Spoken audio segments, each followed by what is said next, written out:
Good evening and welcome to the Prime Desk on S24 television. I am Hadiza Galadima. Today we'll bring you the major stories shaping the nation and the globe. But first, the headlines. Kano diphtheria outbreak kills over 50 children. Interpol arrests 58 in global Black Axe crackdown.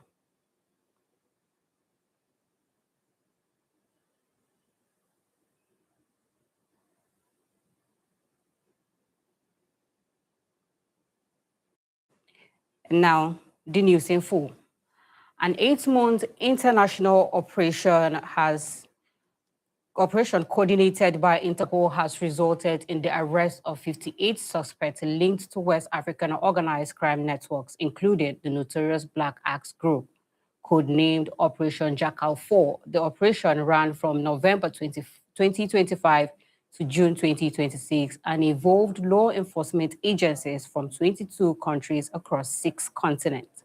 Interpol says 263 suspects were identified during the operation, which focused on disrupting money laundering, targeting high-value criminals, and supporting arrest and prosecution. The operation also led to the seizure of $2.67 million and the blocking of 257 bank accounts. In South Africa alone, 39 people were arrested after authorities raided 7 locations in Johannesburg linked to a syndicate allegedly involved in romance and investment scams targeting retirees.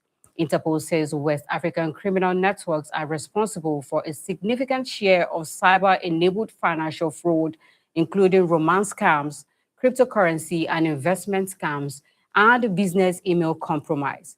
The agency also reported a rise in sextortion targeting minors, with victims as young as 14. In Argentina, 196 individuals were identified in connection with a crime as a service network allegedly providing website domains and money laundering support to West African organized crimes group, resulting in 17 arrests. In Romania, authorities dismantled an investment scam network that allegedly stole and laundered about 143 million euros globally. Nigeria was among the 22 countries that participated in the operation, alongside countries including the United States, United Kingdom, France, Germany, Italy, and South Africa. Interpol says the operation demonstrates the importance of international cooperation in tracing illicit financial flows and dismantling transactional criminal networks. The United States has stepped up military training for Nigerian troops as part of efforts to strengthen security cooperation and improve the operational capabilities of Nigerian armed forces. The training is taking place at an operating location in Bauchi State and includes unmanned aircraft systems, combat casualty care, weapons familiarization, explosive enhancement, explosive ordnance disposal, and small unit tactics. The program is part of a broader U.S.-Nigeria security cooperation mission. According to the United States African Command, Nigerian personnel have also received instructions in camouflage, water training and testing, as well as combat lifesaver and tactical combat casualty care. The training areas are selected based on needs identified by Nigerian counterparts. Particular attention has been given to unmanned aircraft systems, with American personnel providing hands-on instruction to members of the Nigerian Air Force Special Forces Regiment. The training covers the operation of the system and the use of information gathered by the aircraft in military operations. The United States says the joint exercises are designed not only to transfer technical and operational expertise, but also to strengthen relationships and interoperability between personnel of both countries. Additional training opportunities are reportedly being developed at the Bauchi location. The latest training comes after the U.S. African Command disclosed in July that most African troops deployed to Nigeria for a specific counter-terrorism operation has been withdrawn, while intelligence sharing and wider security partnership with Nigeria remains in place. More than 50 children have reportedly died from a diphtheria outbreak in Reno local government area of Kano State, prompting the State House of Assembly to demand urgent intervention. The lawmakers raised the alarm during Monday's plenary after the member representing Reno constituency, Ibrahim Muhammad, moved a motion to urgent public importance. He said the outbreak was particularly severe in the Rindin and Sabur Kaura communities. Mohammed said emergency measures has already been introduced, including the purchase of medication and deployment of health workers to affected communities. However, he warned that additional support was required to contain the disease and prevent further deaths. The lawmaker also expressed concern that the outbreak has returned after a similar incident claimed several lives in the area last year. Another member said the disease had spread beyond Rano to communities in neighboring Kiru local government area. The assembly called for an emergency committee to coordinate the response across affected local government areas, including Rano, Tudungwada, Kibia, Bunkure, Bebeji, and Kiru. Lawmakers also urged the government to intensify vaccination and other preventive measures. The majority leader of the House of Assembly, Lawal Hussaini, called on the state government to invoke the health protection law to contain the outbreak. Lawmakers warned that the diphtheria is contagious and could spread rapidly to neighboring communities without stronger intervention. Muslims across the country are marking Maulud, the celebration of Prophet Muhammad's birth, with prayers, zikr, and salutation. However, organizers have cautioned young people against reckless activities such as motorcycle stunts, car racing, and excessive displays, stressing that such acts are not Islamic and are unacceptable. Sidikat Yusuf reports. As Muslims across the country mark Maulud, the annual celebration commemorating the birth of Prophet Muhammad, devotees have gathered to rejoice, pray, and send salutations to the Prophet. We are here to happy for the birth of the Prophet Muhammad sallallahu alaihi wasallam. For many participants, Maulud is a day of happiness, reflection, and devotion. However, concerns have been raised over excesses associated with some gatherings, particularly among young people. Participants say reckless motorcycle riding, car racing, excessive shouting, and other dangerous displays may be driven by overexcitement, but are not Islamically motivated. It's not part of the celebration. We are here to pray and, rejoice with each other. Those are just excesses that young people are doing. And I think the organizers have done so much to reduce the excesses that the young people are doing with all these displays that you are seeing. Even those ones that you see are, just random people that come to the occasion out of excitement. But those who come in groups, they've been lectured and, guided on how they manage themselves. So usually people come in groups. Most of them that you see are either madrasas, that's schools, or mosques that have groups of people that pray together. Most of them, they come in groups, and these people have been taught on how to handle themselves and how to organize themselves.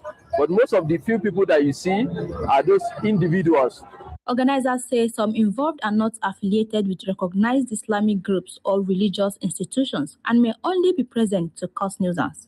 You celebrate it in a very calmly way, in a very peaceful way, in a way that at least is accepted in Islam and is accepted in the Quran, but not in a way that at least you affect somebody's life or you injure somebody's life or you go to somebody's life. They say the essence of Maulud is to remain calm and peaceful, unite in prayer, engage in zikr, and send salutations to Prophet Muhammad.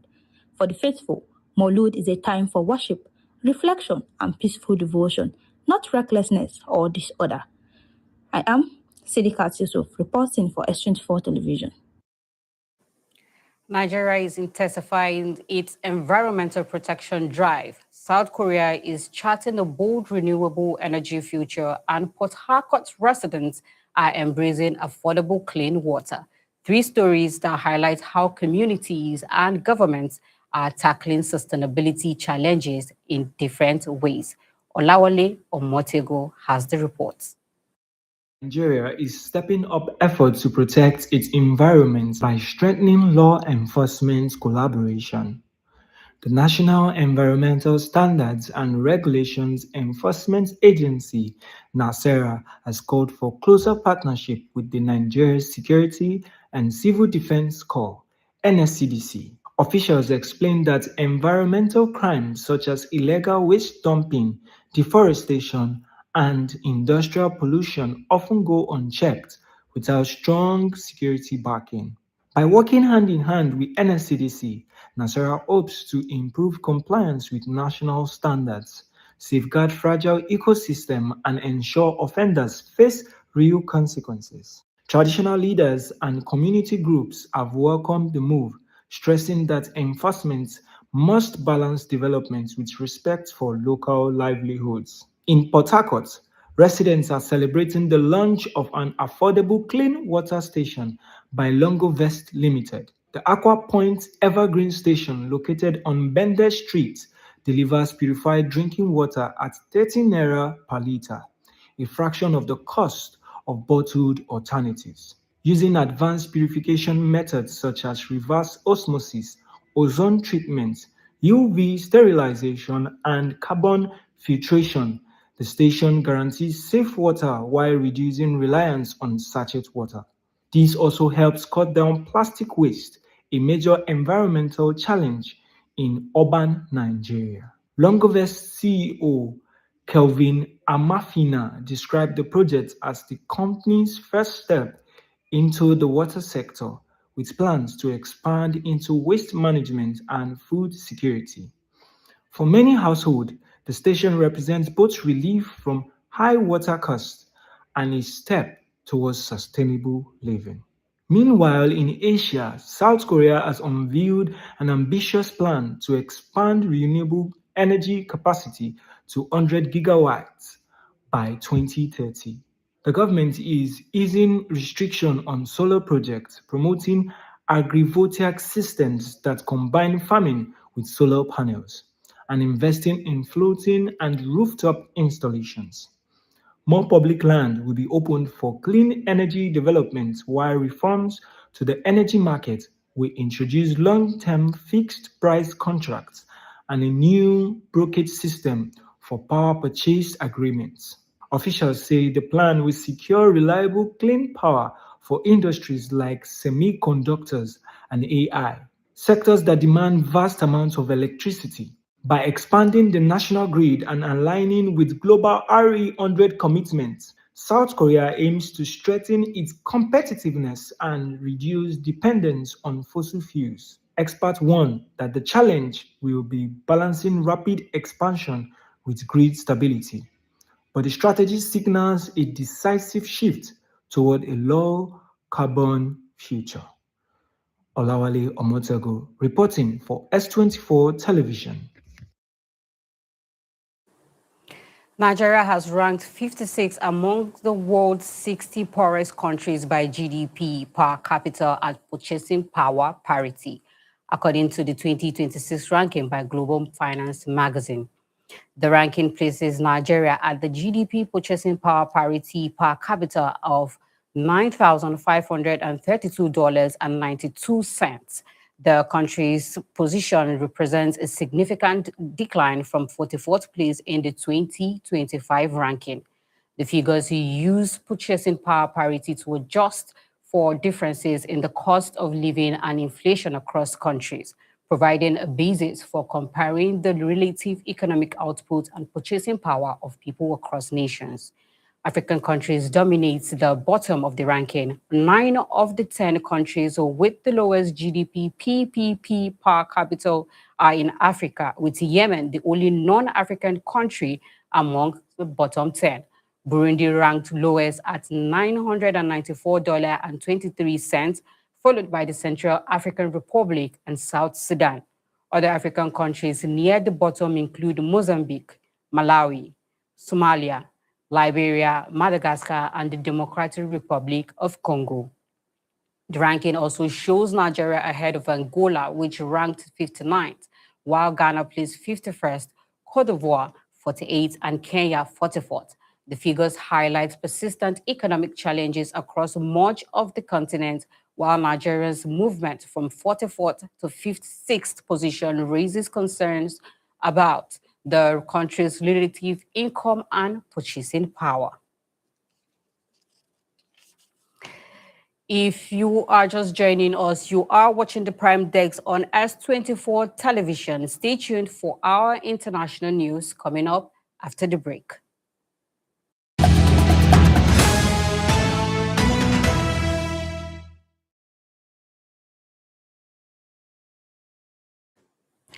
Thanks for staying with us. Indonesia steps up efforts to contain region wildfires as thick smoke spreads across parts of Southeast Asia, affecting air quality in neighboring countries. Meanwhile, German authorities investigate the discovery of third drone and suspected military explosives near Leipzig Hill Airport, raising fresh security concerns. Mariam Delhato has the reports.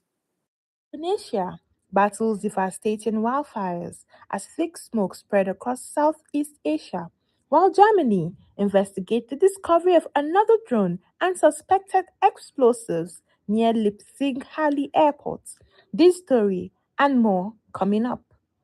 Authorities in Indonesia are stepping up efforts to contain wildfire burning across parts of Sumatra and Kalimantan, with prolonged dry conditions contributing to the spread of the flames.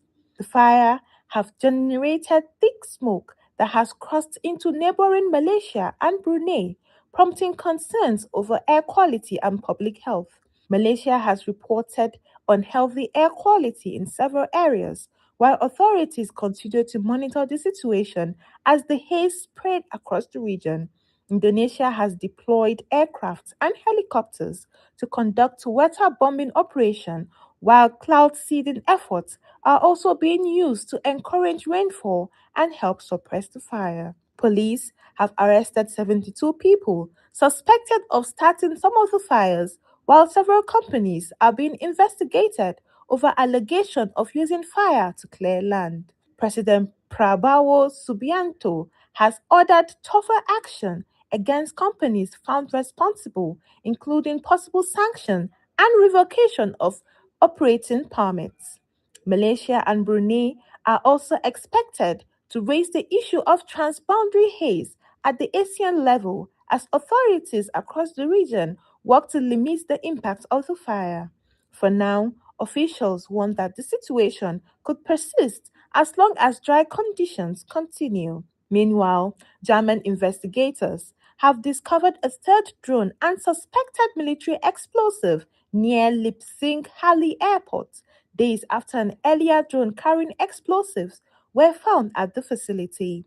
The latest discovery was made in a field near the airport, where investigators also found a substance believed to be the military explosive hexogen, as well as electronic components and an antenna that could be used to control a drone. The investigation is linked to an earlier incident in August, where a drone carrying explosive and a detonator was discovered at the airport. Authorities are checking whether the incidents are connected to the previous attack.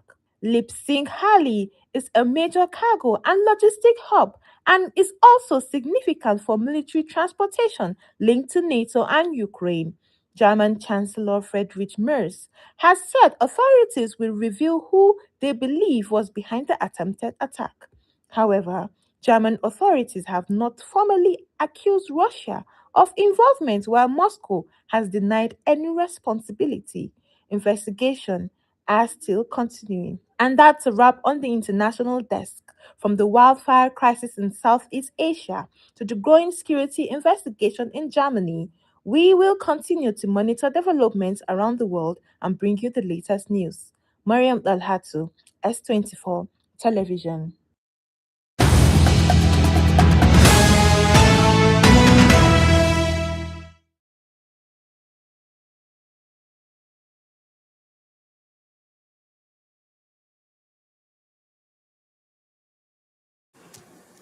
If you are still watching the Prime Desk, up next is our explainer segment where we'll look closer to stories making news, breaking down the key factors, development, and what it means to you. Don't go anywhere. It's a job interview, a first date, or meeting someone for the first time. Chances are you've already formed an opinion before the conversation is even over. So, why do first impressions carry so much weight? A lot of it comes down to what we notice first, how someone speaks, their confidence, eye contact, appearance, or even a smile. Those early cues often shape how we see them before we really know who they are. The problem is, first impressions can be misleading. A quiet person may simply be shy. Someone who seems confident might just be good at hiding their nerves. Yet, those first few moments can influence who gets hired, who gets trusted, and even who becomes a friend. That's why first impression matters. But it shouldn't be the only thing that matters, because getting to know someone takes more than just a first meeting.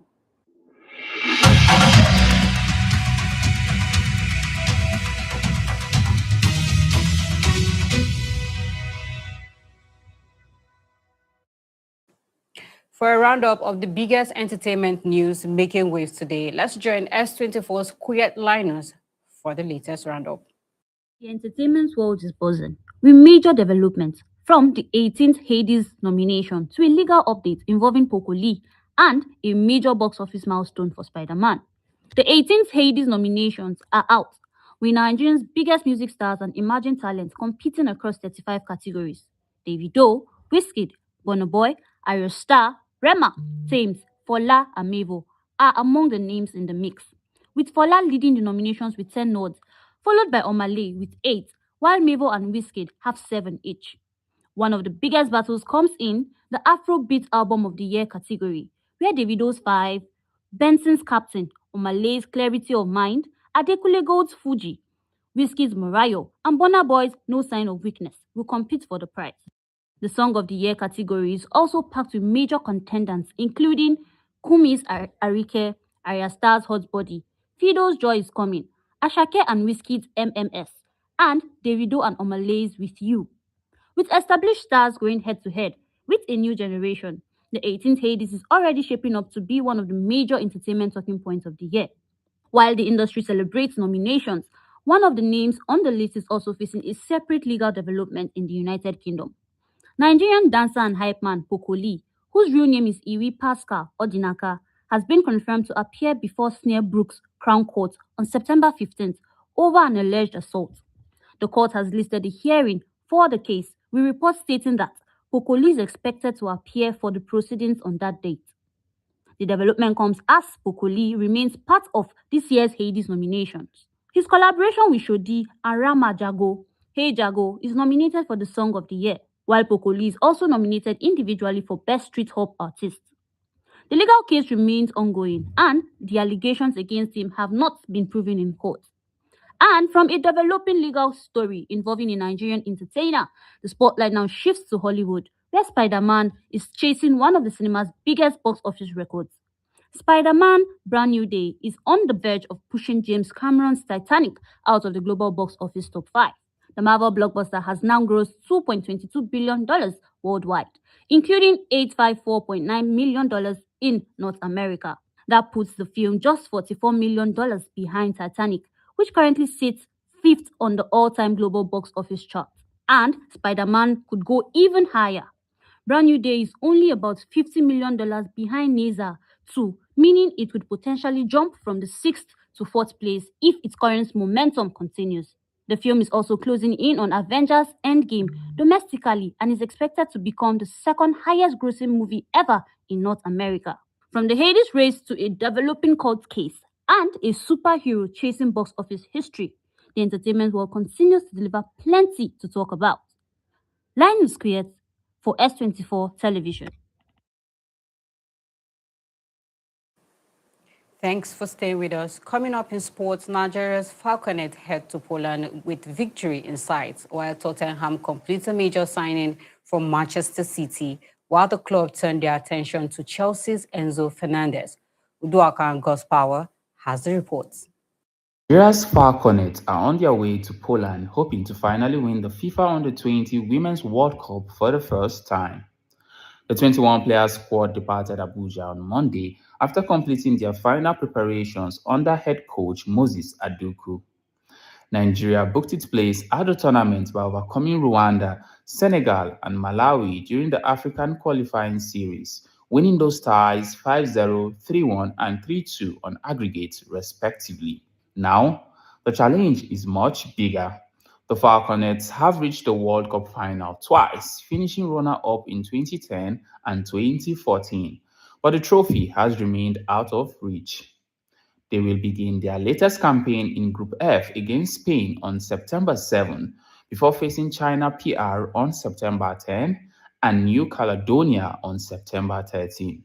The team will spend the days before the tournament continuing its preparations and getting used to the conditions in Poland. Captain Joy Igbokwe has also called for the support of Nigerians as the Falconets look to finally go one step further and make history. And from a Nigerian team chasing history to a Premier League transfer that has now been completed, Tottenham have officially signed Brazilian winger Savinho from Manchester City for £75 million with another £10 million available in add-ons. The 22-year-old has agreed a long-term move to North London and will now work under Tottenham head coach Roberto De Zerbi. Savinho says his conversation with De Zerbi was a major reason behind his decision to join Spurs. He says the manager told him he wanted to help him reach the highest level, and that convinced him the move was right for his career. De Zerbi, meanwhile, believes Savinho will bring energy, imagination, and quality to the wide areas, while giving Tottenham another player who can change a game with his creativity. For Manchester City, it is another significant departure as the club continues to make changes to its squad this summer. And those changes would lead to another major deal before the transfer window closes. Manchester City are preparing a former bid for Chelsea midfielder Enzo Fernandez before the September 1st deadline. Fernandes has reportedly opened the door to a move to the Etihad, while City are ready to step up their efforts to sign the Argentine midfielder. Chelsea, however, are asking for around €140 million before considering a sell and are already looking at possible replacements. Eduardo Camavinga and Manu Kone are among the midfielders being linked with the move to Stamford Bridge. Chelsea boss Xabi Alonso has also said he wants clarity on Fernandes' future this week. With the transfer deadline getting closer, the big question is whether City will meet Chelsea's asking price and turn their interest in Fernandes into one of the biggest transfers of the summer. Udokan Godspar, reporting for S24 Television. That's Prime Desk for tonight. But before we go, a quick recap of the top stories. More than 50 children have reportedly died from diphtheria in Kano. Lawmakers are demanding urgent intervention, vaccination, and emergency support. Indonesia is battling wildfires as haze spread across Southeast Asia. Authorities are intensifying firefight efforts as air quality worsens. Interpol has arrested 58 suspects in a global Black Axe crackdown. The operation also identified 263 suspects and seized millions of dollars. Thank you for staying with us. And that's it on Prime Desk. To make it for making S24 Television your trusted news for your trusted source for news. Do join us tomorrow, same time. I am Hadiza Galadima, and don't go anywhere. It is the 9th edition of Cardiff happening live in Kaduna State, where we will be linking you. Stay streaming.